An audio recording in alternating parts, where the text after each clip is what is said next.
Sir களத்துக்கு களத்தில் பணியாற்றுறவங்க எங்களுக்கு தான் தெரியும் யாருக்கு யார் போட்டி என்பது. மக்கள் தான் எஜமானருக்கு.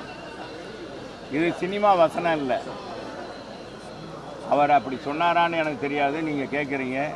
நீங்கள் பாட்டுக்கு ஊடகங்கள் ஏதாச்சும் ஒரு கேள்வியை போட்டுட்டு அப்புறம் செல்லூர் ராஜு ஏதாச்சும் சொன்னார், விஜய் சாடினார்.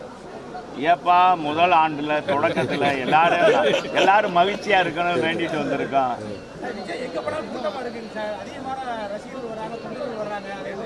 எல்லாருக்கும் வருவாங்க தம்பி, எல்லாருக்கும் ரசிகர்கள் வருவார். ரசிகர்ன்ற இருந்தால் அது முதல் வரும்போது அந்த முகத்தை பார்க்குறதுக்கு சினிமா கவர்ச்சிக்கு தமிழ்நாட்டில் எப்போவுமே நம்ம அமிதாப் பச்சன் வந்தாருன்னா கூட கூட்டம் கூடும். அமிதாப் பச்சன் எவ்வளோ காலமாக சினிமாவில் இருக்கார். அதெல்லாம் ஒன்றும் இது இல்லை, கூட்டம் கூடுறது வச்ச இல்லை. மக்கள் தீர்மானிக்கணும். மக்கள் நம்மளை ஆளக்கூடியவர்கள் யார், நம்மளை ஆளக்கூடிய நிர்வாக திறன் படைத்தவர் யார் என்பதை நிரூபிக்க வேண்டும்.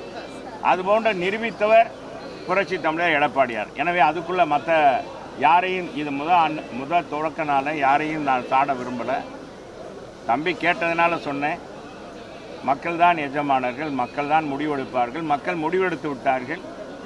மதுரையில் 200 கோடி மாநகராட்சியுடைய வரிப்பணம் இன்றைக்கி திமுக நிர்வாகிகளால் கொள்ளையடிக்கப்பட்டிருக்கிறது. அதுக்கு தீர்வே கிடைக்கவில்லை.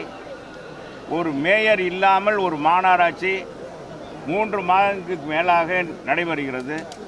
3 மாதங்கள் மாநகராட்சி கூட்டம் நடைபெறவில்லை. இதனால் மக்களுடைய குறைகள் நிறைகளை பற்றி பேச முடியவில்லை. இது போன்ற ஒரு ஆட்சி, அவ்வளோ ஆட்சி இதுவரை தமிழகத்தில் மட்டுமல்ல இந்தியாவிலையும் எங்கு நடந்ததில்லை. 5 மண்டல தலைவர் இல்லை, நிலைக்குழு தலைவர் இல்லை. இதுக்கு இந்த ஆண்டாட்சி விடுதல் கிடைக்கும் அப்படின்னு நாங்கள் நினைக்கிறோம். இல்லைன்னா அவர் மாநகராட்சி அவங்க அவங்க மாமன்ற உறுப்பினர்கள்லாம் அவர் ராஜினாமா செய்ய சொல்லிடலாம். திமுக தலைவர், மாண்பு முதலமைச்சர். ஏன்னா யாருமே சரியில்லைன்றதுனால தானே அவர் தேர்ந்தெடுக்கலை. இல்லைன்னா தேர்ந்தெடுத்திருப்பார்.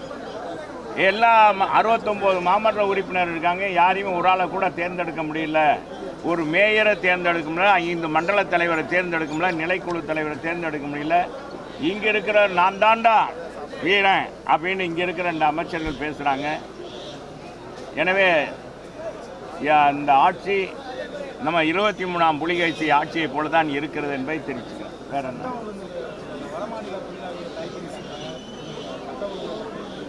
நாங்கள் தமிழ்நாட்டில் போதை கிறுக்கு போதையாக இருக்கிறது. தமிழ்நாட்டில் கிறுக்கு போதை. அந்த போதை அடித்தாலே சரி என்ன செய்யறேன்னே தெரியும். அதனால் 5 வயசு பாப்பாவிலேருந்து 85 வயசு பாட்டி வரைக்கும் இந்த நாட்டில் தமிழகத்தில் பெண்களுக்கு பாதுகாப்பே இல்லாத சூழ்நிலை இருக்குது. கற்பழிக்கப்படுறாங்க. எனவே அவங்க இது இந்த போதையை ஒழிக்கணும் அப்படின்னு.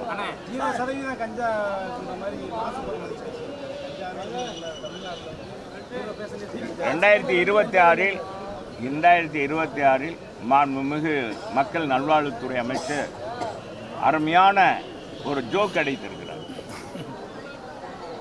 வேற ஒன்றுமே இல்லை. இப்போ கூட நீங்கள் போனீங்கன்னா எத்தனை இடத்துல நான் கஞ்சா வாங்கி தரலாம். அதெல்லாம் கொண்டாந்து இப்போ என்னென்னா முன்னாலையெல்லாம் கொண்டாந்து விற்பாங்க. இப்போ ஆன்லைன்லேயே விற்கிறாங்க. எல்லாம் அவங்களும் வலைதளத்துக்கு போயிட்டாங்க. அப்போ அவங்களும் வலைதளத்துக்கு போயிட்டாங்க. போதை கடத்துறவங்க, இந்த கஞ்சா கடத்துறவங்க கூட பார்த்தீங்கன்னா கஞ்சா வைக்கிறவங்க கூட டோர் டெலிவரி பண்ணுறாங்க. இந்த அமேசான், இந்த இது என்னப்பா, ஜொமேட்டோ, இன்னொன்று என்ன ஃப்ளிப்கார்டு, என்னென்னமோ இருக்குது. அது மாதிரி டோர் டெலிவரி பண்ணுறாங்க. டெக்னாலஜி இம்ப்ரூவ் ஆயிடுச்சு. எல்லாத்துலேயும் கஞ்சாவோட இம்ப்ரூவ் ஆயிடுச்சு.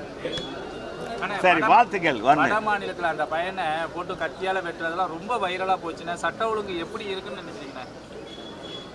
அது 2வது நாள். முதல் நாள் நடந்தது தெரியுமா? ஒரு 3 போலீஸ் இருக்காங்க. 3 போலீஸே அடிக்கிறான். ஒருத்த விரட்டு டே அப்படின்னு விரட்டிட்டு போகிறான். போலீஸ் பயந்துட்டு போகிறாங்க. ட்ரெஸ் போட்டிருக்காங்க. விரட்டுறான், இந்த பக்கம் விரட்டுறான், இந்த பக்கம். 2 பேர் போலீஸ் ஸ்டேஷன் கொண்டு போகிறாங்க. காவல் நிலையத்தில் கொண்டு போனால் காவல் நிலையத்தையே சூறையாடி விட்டா. எஸ்ஐ இருக்கிறாரு, சப் இன்ஸ்பெக்டரு எல்லாரும் இருக்காங்க. எல்லாத்தையும் சதாய்க்கிறான். அது முதல் நாள். அடுத்த நாள் வட மாநிலத்தில் வெட்டுறான், அம்பாடு சதக்குன்னு அந்த பையன் பாவம், என்ன மொழியும் தெரியல, எதுக்குடா வெட்டுறான், தமிழ்நாட்டுக்கு வந்த பாவமா, ஏன்னா நான் வேலைக்கு தானே வந்து என்னையப்பா வெட்டுறீங்கன்ற மாதிரி இருக்குது, பாவமாக இருக்குது. எல்லா பெண்கள்லாம் ரத்த கண்ணீர் வடிக்கிறாங்க. அது ஒன்றும் போதாதா இந்த ஆட்சி மாற்றுறதுக்கு? என்ன சொல்கிறீங்க? சரி வர்றேங்கப்பா.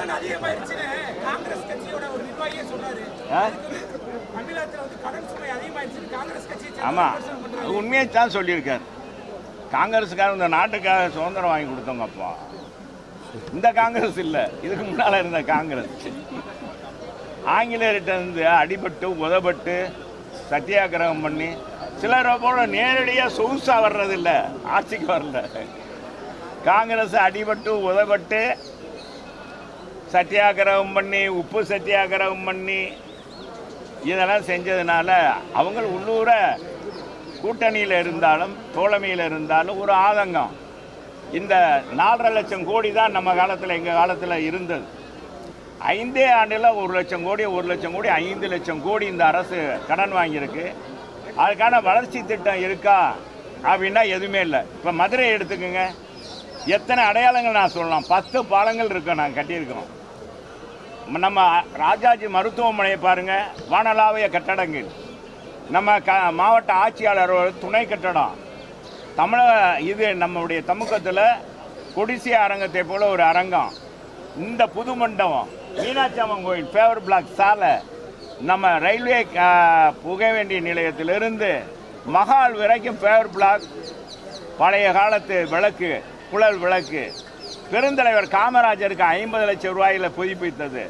10 தூண் மண்டபம், நிறையாத மாரியம்மன் தெப்பக்குளத்தை நிறைச்சது. நான் அப்படியே அடிக்கிட்டே போகலாம் மதுரைக்கு. மதுரையை சுற்றி குடிமராமத்து பணி, இந்த 4.5 வருஷத்துக்கு குடிமராமத்து செஞ்சாங்களா? நாங்கள் குடிமராமத்து பணி அரசு செய்யும்போது போட்டிக்காக திமுக போய் செஞ்சது. திமுக நம்ம முதலமைச்சரே அன்னைக்கு எதிர்கட்சி தலைவராக இருக்கும்போது தொடங்கிலாம் வச்சார். இப்போ அவங்க ஆட்சியில் குடிமராமத்து பணியே செய்யலை. இதுதான் அந்த ஆட்சி. எதுவுமே இந்த ஆட்சியில் செய்யாமல், தாலிக்கு தங்கம் இல்லை, மடிக்கணினி இல்லை, எல்லா திட்டத்தையும் மூடு விழா கண்டுட்டாங்க. மகளிர் பணிபுரியும் பெண்களுக்கு இருசக்கர வாகனம் மானியம் இல்லை, அம்மா உணவகம் இல்லை, லேப்டாப் இல்லை, கர்ப்பிணி பெண்களுக்கு முறையாக இன்னும் பணம் வழங்கலை, பரிசு அம்மா குழந்தை பரிசு பட்டம் இல்லை. எது இல்லை இல்லை இல்லை தான் இந்த ஆட்சியில். ஆனால் கடன் மட்டும் ஏறிடுச்சு 5 லட்சம் கோடி கூடிருச்சு. இதுதான் கடைசி ஒரு கேள்வி ஐயா. அந்த கூட்டணி ஆட்சி காங்கிரஸ் கேட்குறாங்க திமுக கிட்ட, அதிமுகவுடைய நிலைப்பாடு என்னங்க சார்? அதே அவங்க தோழமையில் நடக்கிறது. அதுக்கெல்லாம் நாங்கள் பதில் சொல்லலாம். ஏப்பா என்னங்கப்பா நீங்கள் சும்மா போட்டுக்கிட்டு ஆண்டுலேயே நீங்கள் அவங்க ரொம்ப அப்புறம் பேசுவோம். நம்ம வாங்க எப்போ இனிமேல் அடிக்கொடுக்க ஊடகங்களை பார்க்க போகிறோம்ல. எங்கள் முதலமைச்சர் மீண்டும் எங்களுடைய பொதுச் செயலாளர் தான் முதலமைச்சர். புரட்சி தமிழர் எடப்பாடியார் தான் முதலமைச்சர். எழுதி வச்சுக்கோங்க. யார் எதை சொன்னாலும் நம்பாதீங்கப்பா, நம்பாதீங்க. ஏமாத்துறதுக்கு நிறைய பேர் இருக்காங்க. நம்ம நிறைய பேர் இருக்காங்க. நம்ம வடிவேல் கணக்கில் நிறைய பேர் பேசுவாங்க. அதெல்லாம் கண்டுக்கிறாங்க. வரேன்.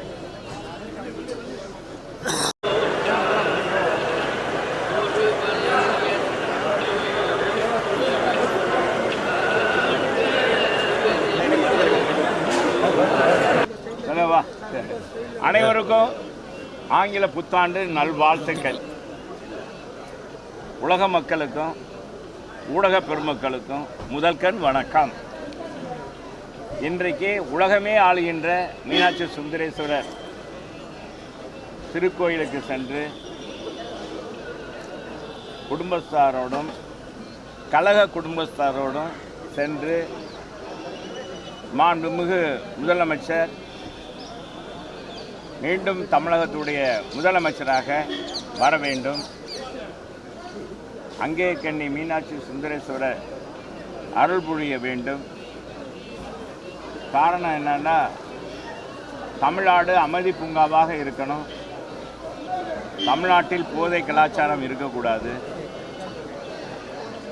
குழந்தையிலிருந்து பாட்டியல் வரைக்கும் பாதுகாப்பு வேணும். அனைவருக்கும் ஆங்கில புத்தாண்டு நல்வாழ்த்துக்கள். உலக மக்களுக்கும் ஊடக பெருமக்களுக்கும் முதல்கண் வணக்கம். இன்றைக்கு உலகமே ஆளுகின்ற மீனாட்சி சுந்தரேஸ்வரர் திருக்கோயிலுக்கு சென்று குடும்பஸ்தாரோடும் கழக குடும்பஸ்தாரோடும் சென்று மாண்புமிகு முதலமைச்சர் மீண்டும் தமிழகத்துடைய முதலமைச்சராக வர வேண்டும். அங்கே கண்ணி மீனாட்சி சுந்தரேஸ்வரர் அருள் புரிய வேண்டும். காரணம் என்னன்னா, தமிழ்நாடு அமைதி பூங்காவாக இருக்கணும். தமிழ்நாட்டில் போதை கலாச்சாரம் இருக்கக்கூடாது. குழந்தையிலிருந்து பாட்டியல் வரைக்கும் பாதுகாப்பு வேணும். நாட்டில் ஊழலில்லா ஆட்சி, அனைவருக்கும் சமமான ஆட்சி, உண்மையான ஆட்சி, உண்மையான தமிழகத்துக்கு விடியலை